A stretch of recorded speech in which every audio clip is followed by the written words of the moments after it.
Então, dará início à entrevista coletiva com o técnico Fernando Diniz, após o empate com o Vasco da Gama no Morumbi. Primeira pergunta, repórter Chico Garcia, da TV Bandeirantes. Boa noite, Diniz, tudo bem? A gente viu como é da sua característica que você tentou ganhar o jogo de todas as formas, né? Você tira o Luan, você tira um zagueiro no final, você coloca o Trellis para tentar a bola aérea, vendo que o adversário estava fechado. Eu queria que você explicasse essas suas tentativas, né, de tentar furar esse bloqueio e qual foi o sentimento depois de você não ter conseguido pelo resultado depois do empate. Obrigado. Obrigado pela pergunta. O sentimento maior do jogo é que a gente fez o primeiro tempo abaixo do que a gente poderia ter feito e cedemos muitos contra-ataques que possibilitou o gol do Vasco. A gente já sabia que a tendência do jogo ia ser essa. Até a opção pelo Léo, a gente sabia que é para ter um pouco mais de chegada pelo lado esquerdo, que o Léo, quando joga na zaga, tem uma característica mais agressiva. E acabamos tomando um gol de contra-ataque de uma jogada que a gente tinha estudado muito. Quanto às tentativas, a gente tentou de todo jeito. É um time bem treinado, muito bem treinado para se defender. Todos os times que jogaram contra o Vasco recentemente tiveram dificuldades para poder criar os espaços. E no segundo tempo eles voltaram ainda muito mais que no primeiro. Acho que o primeiro tempo, se a gente joga como jogou o segundo, a gente provavelmente tinha feito até mais um gol e não tinha cedido contra-ataque. Além desse contra-ataque que originou o gol, a gente cedeu mais uns 2 ou 3 contra-ataques para o Vasco, que normalmente ou costumeiramente a gente não cede. Eduardo Afonso, ESPN Brasil. Diniz, tudo bem com você? Boa noite. Diniz, eu reparei no primeiro tempo, várias vezes o Juanfran ficou do lado direito com a mão levantada, esperando que a jogada saísse por aquele lado, e a tendência era sempre ou pelo meio ou pelo lado esquerdo, que você acabou até de explicar com o Léo, com o Reinaldo, que você quis colocar força naquele setor. E aí isso mudou no segundo tempo, tanto com o Tietê, como depois na parte final com o Daniel Alves. Então, eu queria saber de você, por favor, por que você acha que o time teve tanta tendência a tentar pelo meio e pela esquerda quando o Juanfran estava em campo, por tantas vezes ele ter levantado a mão? E se você me permitir também, Diniz, por favor, eu queria que você fizesse uma comparação, se for possível, entre as características do Pablo e do Brenner. O que eles têm de semelhante e o que eles têm de muito diferente. Obrigado.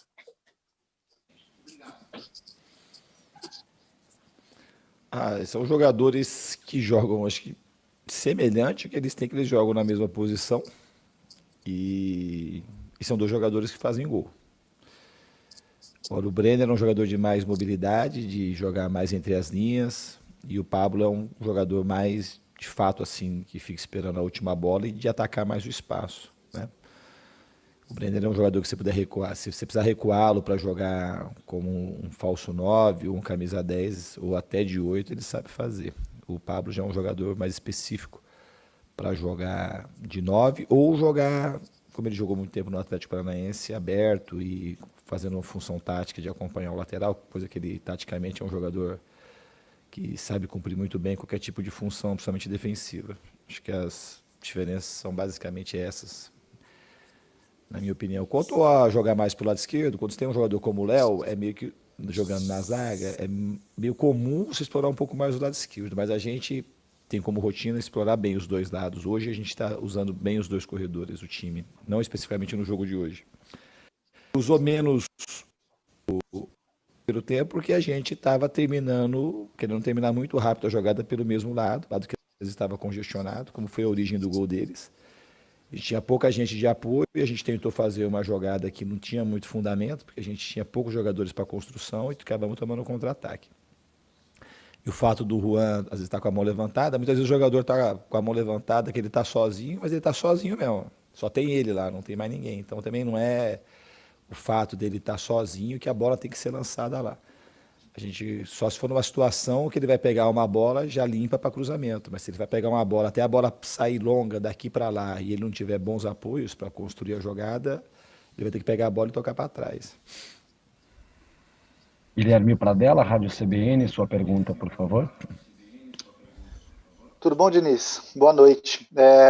São duas perguntas, na verdade, uma dúvida. Você já falou brevemente sobre o Diego e o Léo. Seria só para a gente entender, a entrada do Léo hoje foi específica para esse jogo ou é uma tendência ele seguir como titular?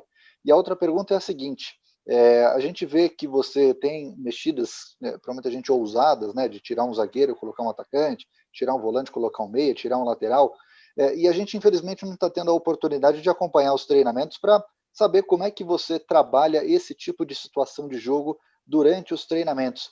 Então, eu queria que você pudesse falar um pouquinho como é que você trabalha em tão pouco tempo essas situações de jogo para, na hora que chegar valendo, os jogadores saberem o que precisam fazer. Coisa que eu trabalho desde quando eu cheguei aqui, não trabalho especificamente nesse momento que está tendo um jogo em cima do outro. Os jogadores sabem jogar, são jogadores que têm como características alguns específicos a polivalência, pode citar aí Tietê, Sara, Daniel Alves, o próprio Léo, o próprio Luan também, que já jogou comigo de volante, já jogou de volante saindo um pouco mais, já jogou de zagueiro. O Diego já jogou de zagueiro, já jogou de lateral. Então é uma coisa que eu trabalho em todas as equipes que eu dirigi. Eu procuro, em determinados momentos, fazer esse tipo de situação e aproveitar os jogadores para eles saberem ocupar outros espaços no campo. Então tem muito pouco improviso nisso. Praticamente todas essas alterações, os jogadores já tiveram a oportunidade de treinar nessas condições para poder, na hora do jogo, sentir conforto para poder jogar ali. Outra pergunta eu esqueci, outra dela. Sobre o Diego e o Léo, foi uma mexida, né, circunstancial? Não, circunstancial, e o Léo, assim, é um jogador que eu confio muito, ele nos ajudou muito na posição, acho que é um jogador que é um lateral esquerdo, que hoje também é zagueiro, que poderia uma hora ou outra jogar como primeiro volante, que é um jogador que tem qualidades para jogar tanto de zagueiro como de lateral. Acho que se bem treinado também de volante ele consegue cumprir, fazer a função. E hoje eu sabia que o jogo tinha essa característica e a gente, com o Léo, como é um jogador que tem mais facilidade para fazer a primeira parte da construção, foi uma opção para jogar, mas ele é um dos titulares, o Léo. Ele jogou e saiu naquele momento, mas ele é um cara que pode jogar titular a qualquer momento. E o Diego vinha numa sequência grande de jogos também, e acho que a oportunidade surgiu para que o Léo pudesse ter a chance de jogar hoje. Ivan Drago, Rádio Transamérica. Tudo bem, Diniz? A minha pergunta é a seguinte: você não sente falta do drible em determinados momentos e principalmente em jogos com essas características, quando o adversário vem fechado? Não sei se você concorda, mas eu acho que no seu grupo apenas o Paulinho Boia tem essa característica do 1 contra 1. Se você sente falta dessa característica em determinados momentos, e você conta com o Rojas ainda para esse ano? Com o Rojas, eu sempre conto com os jogadores que começaram a treinar. O Rojas teve um período muito difícil, eu acho que conversando com ele recentemente, acho que se somar tudo dá 2 anos de afastamento. Então ele precisa de um tempo para sentir conforto, e se ele reunir condições, é um tipo de jogador dessa característica que você citou. Sempre é bom ter jogadores dribladores no time, sempre. Ajuda qualquer equipe ter jogadores que têm um poder de enfrentamento grande, como a gente tinha com o Antony, por exemplo, como a gente tem com o Paulinho. Mas esses jogadores são raros, e são raros em todos os times. São poucos times que contam com jogadores com a característica do Paulinho Boia, com a característica do Antony. Que não é questão só de ser rápido para puxar contra-ataque, é jogador que consegue você entregar a bola para ele de mano a mano e levar vantagem na maioria das ocasiões. É um jogador que ajuda qualquer time e qualquer sistema tático. Pedro Nascimento, Gazeta. Boa noite, Diniz. Nas últimas semanas a gente viu principalmente o Marcos Braz, o diretor do Flamengo, reclamando que o São Paulo ainda não havia jogado as partidas atrasadas do Campeonato Brasileiro, fará nessa semana agora o jogo contra o Ceará. Eu queria saber de você, Diniz, se você acha, qual é a diferença que faz para o grupo estar ali na tabela, ver a situação que o time está na tabela, sem ter esses 3 jogos. Isso é uma vantagem, como alguns alegam, ou uma desvantagem?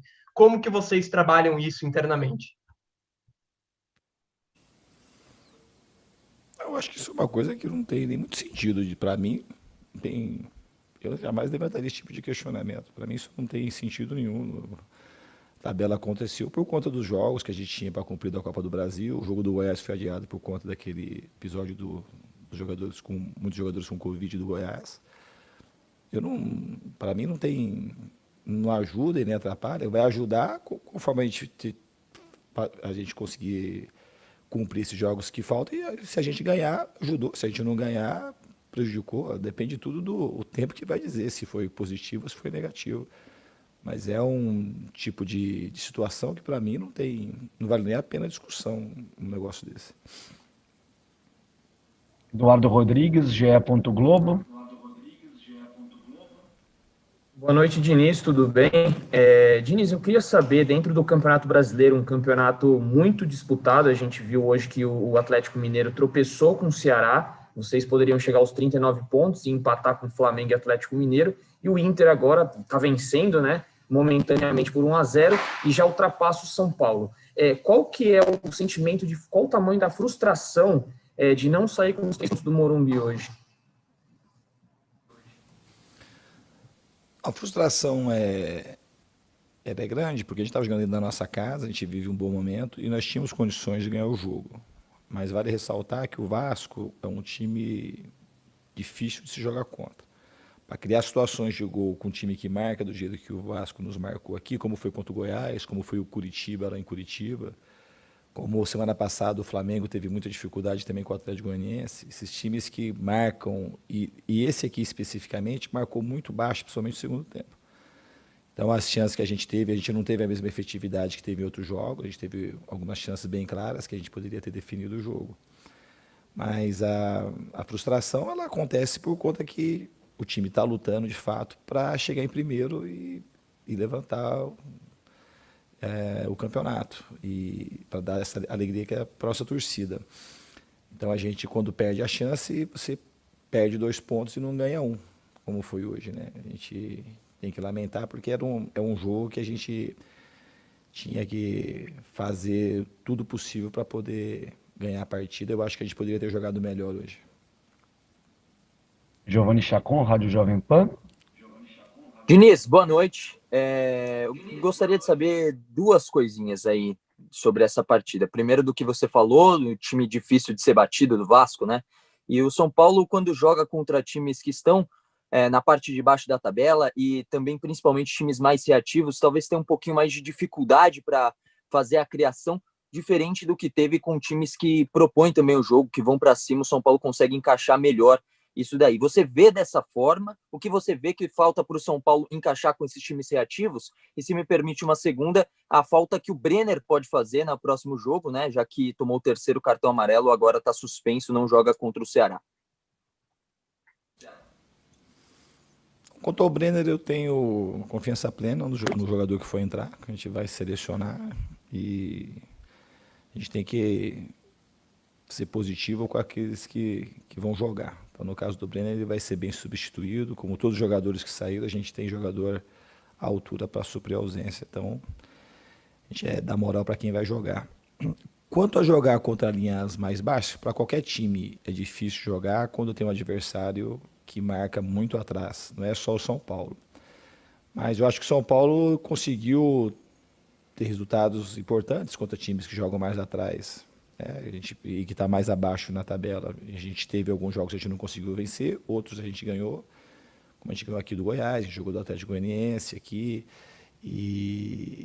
Então, assim, a gente tem jogo para furar as defesas mais retrancadas. Hoje a gente estava num dia que não tinha muita inspiração, mas esses jogos, eles costumam, a parte da criação, ela fica mais dificultada. Mas a gente tem condições de ganhar os jogos, mas a gente ganhou em outras ocasiões. Eu acho que hoje, de uma maneira geral, a gente fez uma partida um pouco abaixo do que a gente está acostumado a fazer, principalmente nos últimos jogos. Thiago Tassi, Portal UOL. Boa noite, Diniz, tudo bem? Pegando o gancho dessa última resposta, de fato, às vezes a gente vê times de cima da tabela sofrendo quando pegam times que estão abaixo, que tendem a jogar mais fechados. Você acha que hoje esse é o maior desafio do campeonato? ter que pensar em tantas maneiras de jogar diferentes, conforme o adversário, sem ter muito tempo para treino? Eu acho que a falta de tempo para treinar, porque jogar contra linhas baixas é a coisa mais difícil que tem no futebol, na minha opinião. E, ao mesmo tempo, em contrapartida, se defender em linha muito baixa passa a ser meio que, até por fazendo uma analogia, a coisa mais fácil que tem para fazer no futebol. Então fica aquilo que é mais difícil contra aquilo que é mais fácil. Então todo mundo vai ter dificuldade e o Campeonato Brasileiro é muito difícil. Os campos são diferentes, as viagens são muito longas, a gente não tem tempo para treinar. Então quando a gente pega times que jogam atrás, e principalmente fora, quando o gramado fica seco, com a grama mais alta, que o jogo fica mais lento, acaba ficando ainda mais difícil. Eu acredito que se a gente tivesse um pouco mais de folga no calendário para treinar, isso não é que ia ficar fácil, mas ia ajudar um pouco as equipes que têm a proposta de ter um jogo mais agressivo, um jogo mais construtivo. Encerramos então a entrevista coletiva com o técnico Fernando Diniz. Obrigado a todos. E é isso, galera. Esse aqui foi mais um vídeo. Deixe seu like e se inscreva no canal.